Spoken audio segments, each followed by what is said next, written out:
Le cabinet Gouache a participé le 15 juin dernier à un forum organisé par LSA relatif à la promotion des ventes, qui est un de ses domaines d'intervention de prédilection. En matière de promotion des ventes se pose la question de l'usage de la marque d'un concurrent à titre de mot-clé Google AdWords. Il est parfaitement possible de réserver un certain nombre de mots-clés auprès de Google. C'est un système en fait de liens publicitaires. Lorsque l'internaute tape ce mot-clé et clique sur le lien, il arrive vers le site de celui qui l'a réservé en payant l'usage à Google. Donc la question c'est, que se passe-t-il si l'on choisit la marque d'autrui comme mot-clé pour promouvoir sa propre activité? Alors, en droit communautaire, les règles ont été fixées par un arrêt de la Cour de justice de l'Union du 23 mars 2010, société Google contre Louis Vuitton Maltier. S'agissant de l'opérateur qui a choisi le mot-clé, donc de l'annonceur, il peut y avoir faute de l'annonceur lorsque la publicité ne permet pas à l'internaute, d'attention moyenne, de savoir si les produits ou les services visés par l'annonce proviennent du titulaire de la marque ou bien du tiers qui l'a utilisé. Donc s'il y a atteinte à la fonction d'origine de la marque, là il y a une condamnation possible sur le fondement du droit de marque, de la contrefaçon.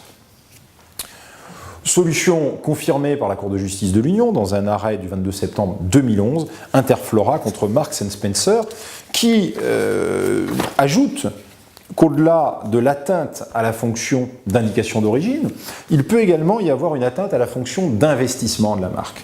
Alors ça c'est intéressant, il s'agit là finalement d'une gêne parce qu'il y a un emploi de la marque qui va empêcher l'acquisition, la conservation d'une réputation susceptible d'attirer ou de fidéliser le consommateur.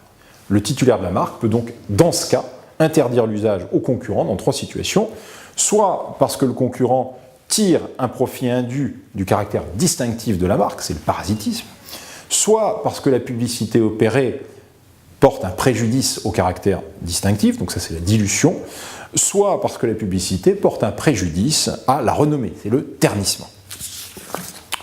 En droit français, la Cour de cassation, globalement, a une position qui est dans la ligne de la jurisprudence de la CJUE. Il est admis qu'on peut utiliser la marque d'autrui, à condition de ne pas mentionner la marque dans le message publicitaire et de ne pas créer un risque de confusion, en particulier sur l'origine du produit. Donc on le voit finalement au titre de ces arrêts, le droit de marque n'est pas une protection absolue et on ne peut pas empêcher finalement dans toutes les situations un concurrent d'utiliser sa marque. Il y a donc là aussi des opportunités promotionnelles à dégager pour les enseignes et les industriels. Est-ce qu'il y a d'autres risques juridiques? Eh bien, l'usage de la marque d'un tiers n'a jamais été admis comme constitutif d'actes de publicité trompeuse en droit français. Il y a un arrêt en sens contraire de la Chambre commerciale de la Cour de cassation du 23 janvier 2013.